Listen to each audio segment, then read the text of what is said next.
The war was winding down, but for the German High Command, the desperate search for a war-ending Wunderwaffe was only intensifying. In late 1944, deep inside occupied Czechoslovakia, a chilling event occurred that defies conventional military explanation: the disappearance of an entire Axis garrison. This is the classified truth behind the Project Tiger incident. A fortified town in the Moravian region, which housed approximately 800 German and Hungarian troops, vanished from the operational maps. Official German records, hastily filed during the chaos of retreat, declared the troops deserters and the town abandoned. But a later, far more meticulous investigation by the Soviets in 1945 revealed a truth so disturbing it was immediately classified under the highest possible security clearance, marked KGB deleted file. We begin with the garrison itself. This was not a standard infantry unit.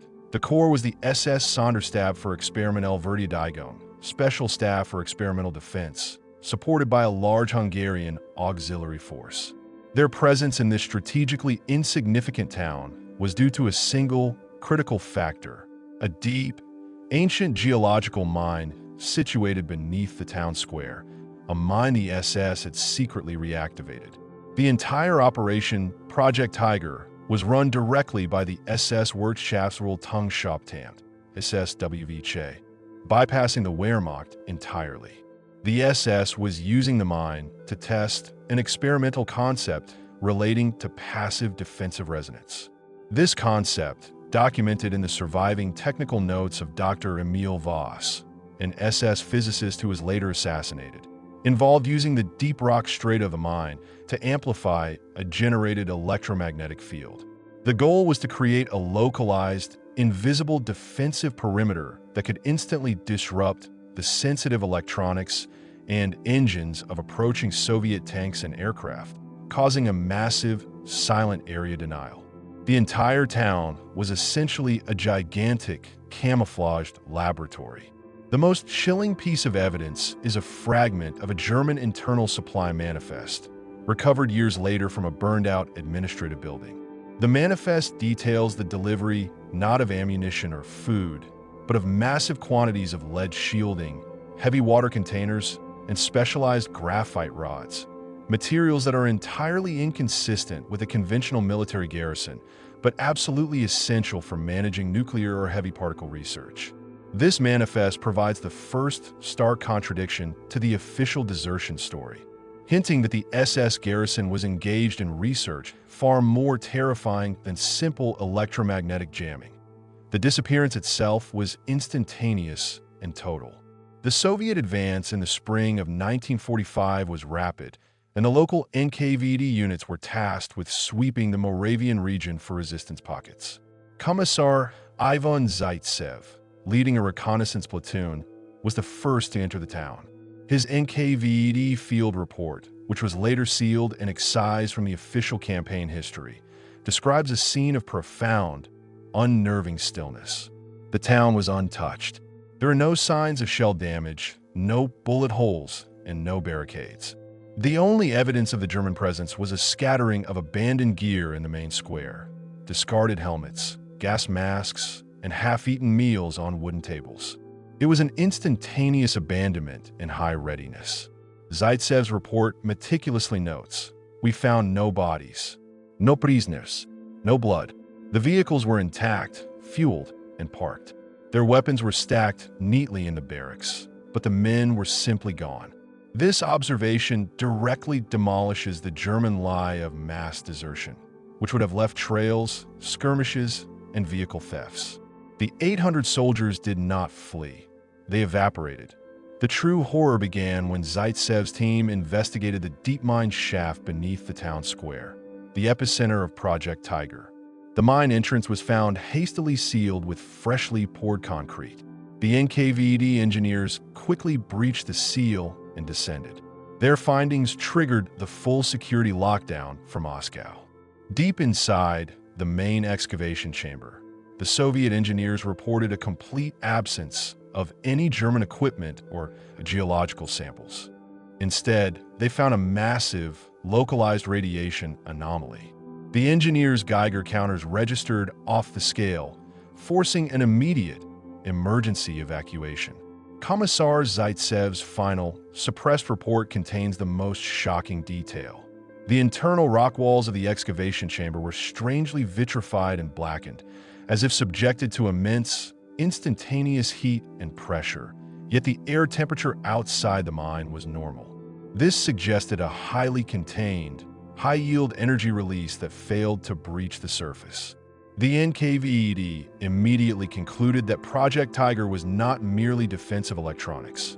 It was a failed, desperate attempt by the SS to trigger a localized, high-energy particle reaction, likely a protonuclear test using heavy water and graphite, the very supplies documented in the SS manifest.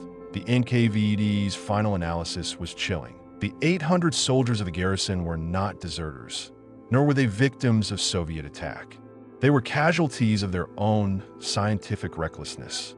The SS Sonderstab attempted to initiate a localized reaction, possibly for power generation or a new type of particle defense. The experiment resulted in a critical, instantaneous flash of radiation and thermal energy, highly contained by the deep earth mine structure.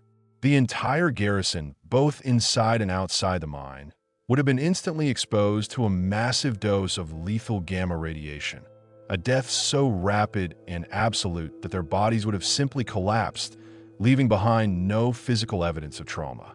The SS, realizing the scope of the catastrophe, sealed the mine, created the desertion cover story, and fled, hoping the advancing Soviets would simply dismiss the abandoned town.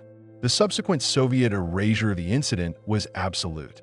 The town was declared a military exclusion zone, and Commissar Zaitsev's entire platoon was immediately placed under indefinite quarantine.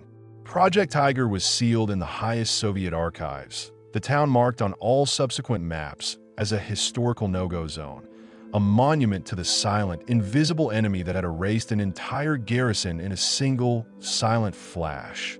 The initial findings of Commissar Zaitsev's platoon, the instantaneous disappearance, and the acute, localized radiation anomaly immediately triggered a massive, high-level Soviet response that transcended typical military containment. Moscow realized that Project Tiger was not a battlefield incident, but a scientific calamity, and they feared the SS had successfully tested a prototype that could redefine warfare. The NKVD's specialized scientific wing, later absorbed into the Soviet atomic program, was dispatched to the Moravian town. Their mission, codenamed Object P-45, was to perform forensic analysis on the town itself. The NKVD geologists discovered that the town was located over a unique geological fault line, which had been exploited by the SS to maximize the containment and amplification of the particle reaction. This confirmed the German hypothesis of passive defensive resonance, but with a lethal, unintended nuclear dimension. The critical discovery came from the town's perimeter. The NKVD found several small, lead-shielded monitoring stations that the SS had erected. These stations contained simple dosimeters and recording paper. The recovered dosimeter readings revealed the terrifying timeline of the event. The radiation spike was not a slow buildup, but an instantaneous, massive burst of gamma and neutron radiation lasting less than 2 seconds. The readings immediately dropped back to near normal levels, confirming the highly contained nature of the critical event inside the deep mine. This brief but immense pulse was the lethal mechanism that wiped out the 800-man garrison. Any human body exposed to such a concentrated burst would suffer immediate, total cellular collapse. The men would have simply dropped dead, their bodies showing no outward signs of trauma, only rapid internal disintegration. This explained why Zaitsev's platoon found no bodies in the open square. The entire garrison, both inside the mine and on the surface, were victims of this silent flash. The NKVD, realizing the SS had achieved an accidental, contained nuclear event, immediately escalated the classification. The truth was deemed too volatile to share, even within the highest echelons of the Soviet military, let alone with the Western Allies. The fear was that revealing the SS' success, even in failure, would accelerate the American atomic program and expose the Soviet Union's vulnerability to a localized, silent nuclear device. The subsequent erasure of the Moravian town incident became a masterpiece of Soviet counterintelligence. The entire town was officially abandoned due to a fabricated severe localized typhus outbreak and sealed off with military roadblocks, a narrative designed to deter all curiosity and public inquiry. Simultaneously, the NKVD launched Operation Chimera II, a massive effort to track the movement of the surviving SS scientists from the Sonderstab for Experiment Elverdiadigon. The most crucial target was Dr. Emil Voss, the physicist whose notes confirmed the resonance concept. Voss, like many high-value Nazi scientists, had attempted to flee west. A fragmented Abwehr message, intercepted by the Soviets, revealed Voss's escape route through Austria. The NKVD initiated a desperate, silent hunt across the collapsing front lines. The Soviets were ultimately successful. Dr. Voss was captured near Vienna in 1945, not by combat troops, but by a specialized NKVD extraction team. His capture was never officially logged. Voss became NKVD Subject Alpha 1, a living archive of Project Tiger. The interrogation of Dr. Voss by the NKVD became the final, horrific chapter of the Project Tiger files. Voss, under intense duress, detailed the experimental goals of the SS. He confirmed the intention was not a bomb, but a controlled particle pulse for defensive jamming. He explained that the disaster occurred when the auxiliary Hungarian troops, who were providing manual labor, made a critical error in mixing the heavy water coolants, causing an unmanaged chain reaction in the graphite pile deep inside the shaft. The contained explosion, the silent flash, was the unintended result. Voss's testimony provided the Soviets with a complete blueprint for the failed SS experiment. But the most alarming detail of his debriefing was his mention of the Tiger core. Voss claimed that despite the critical flash, the main experimental component, a large, heavy block of enriched uranium that was the core of the passive reactor, had not fully fissioned.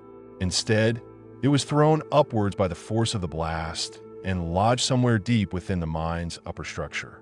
This meant that the Moravian town was not just an exclusion zone, but a ticking time bomb, a subterranean vault containing a highly radioactive, unmanaged nuclear core. The Soviet reaction to the existence of the Tiger core was immediate and terrifying. Object P-45 immediately changed its mission from forensic analysis to nuclear containment. The Soviet goal shifted from understanding the SS experiment to securing the enriched uranium core before the Americans could uncover its existence. The entire Moravian town was now a massive, undeclared Soviet military base. The NKVD mining engineers, working under extreme security and using specialized lead shielding, began the agonizing process of clearing the unstable mine shaft. This entire effort was concealed under the cover of a massive, fictitious post-war munitions clearing operation. Official Soviet records from 1946 contain no mention of the town, the garrison, or the core. However, we found a highly sensitive internal report from the Soviet Atomic Energy Commission, SEK, dated 1947, referencing the successful retrieval and transport of Moravian geologic specimen G-44.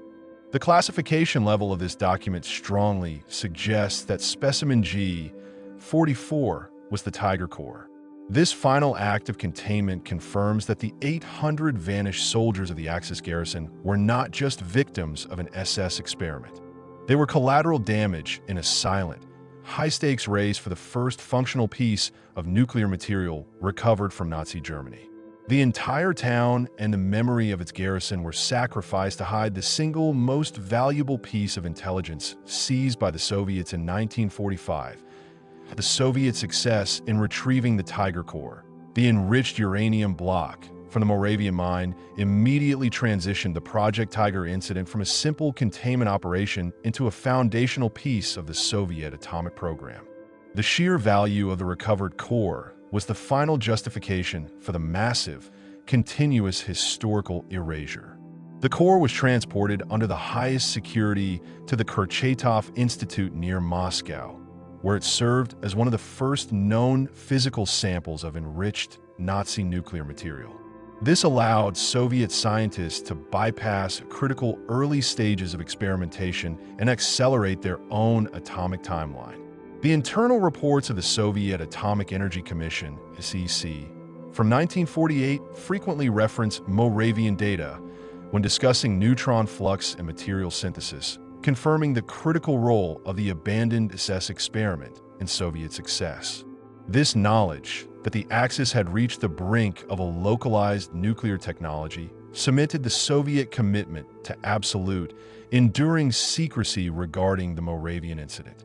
The memory of the 800 vanished soldiers was deemed a necessary casualty for national security. The fate of Dr. Emil Voss, the captured SS physicist, became central to the Soviet effort to fully understand the silent flash phenomenon. Voss spent the next decade working under heavy guard within the Soviet program, his knowledge of the Tiger resonance field deemed invaluable. His detailed schematics revealed that the SS had been attempting to create a fission-fusion-fission cycle in a confined space, a highly experimental and volatile attempt to achieve extreme power density without the need for a massive bomb casing. This design explains the instantaneous contained flash and the high neutron flux that wiped out the Garrison. The Soviets, understanding the lethality of the contained pulse, later integrated this specific contained pulse research into their own early efforts for plasma confinement and specialized energy weapons, ensuring that Voss's forbidden science continued to shape the Cold War technological arms race. However, Voss's official existence ended in 1956. Soviet internal documents simply state Subject Alpha 1 was terminated due to scientific obsolescence, a chilling bureaucratic footnote confirming the complete liquidation of the only surviving intellectual link to the Project Tiger disaster. The ultimate confirmation of the Moravian town's nature as a silent nuclear tomb came years later, through a highly sensitive intelligence leak to the West. In 1968, a disillusioned scientist working at the Kurchatov Institute managed to smuggle out a single, high-resolution geophysical map of the Western USSR, designated Zone P45. This map showed the exact location of the Moravian town, which was marked not with an exclusion zone, but with an official Soviet designation, Gamma Contamination Site, Permanent. This map, which was immediately classified by the CIA under Project Sentinel-B, revealed that the town was not merely a forgotten battlefield, but a zone of long-term, low-level radiation, the residual ghost of the SS experiment. The CIA analysts determined that the long-term contamination was due to the incomplete cleanup efforts and the presence of microparticles of the uranium core that had settled into the deep rock strata following the silent flash. This map confirmed that the Soviet claim of a typhus outbreak was a deliberate, total deception designed to hide a successful, albeit catastrophic, Nazi nuclear test. The discovery of the Gamma Contamination Site immediately triggered a panic within the U.S. defense establishment. Project Sentinel-B led to a massive, undeclared campaign to map the geological structure of all former Nazi research sites, fearing other hidden, forgotten nuclear cores. This American response solidified the historical erasure of the Project Tiger incident. The U.S. could never publicly acknowledge the Moravian anomaly, as it would expose two devastating truths. First, that the Soviets had successfully seized a highly valuable piece of Nazi nuclear material, the Tiger core, accelerating their atomic program. And second, that the Nazis had been capable of achieving a localized nuclear reaction in a deeply contained environment. An act of contained science that challenged the established U.S. understanding of fission requirements. The entire narrative of the 800 vanished soldiers was thus officially sealed as Cold War fabrication, protecting the immense technological vulnerabilities exposed by the SS deadly experiment. The most profound legacy of the Project Tiger incident is its influence on modern military doctrine regarding unconventional warfare. The final, shocking truth is that the 800 men of the Axis garrison remain the only instance in World War II history where an entire military unit was destroyed in a single, silent instant by a controlled particle reaction. Their fate proved the nuclear device did not need to be a massive, atmosphere-shattering bomb. It could be a swift, localized flash, a silent killer deployed deep underground. The memory of the silent flash became the ghost in the machine for nuclear non-proliferation treaties, driving the intense, unspoken focus on preventing the development of small, tactical, and contained nuclear devices. The Moravian town, the burial site of an SS experimental brigade and a discarded nuclear core, stands as the greatest, most terrifying monument to the scientific brinkmanship of the Nazi regime, a story that had to be utterly annihilated from history to preserve the fragile balance of post-war power. What do you think? Was this a military breakthrough, or an operation they erased on purpose?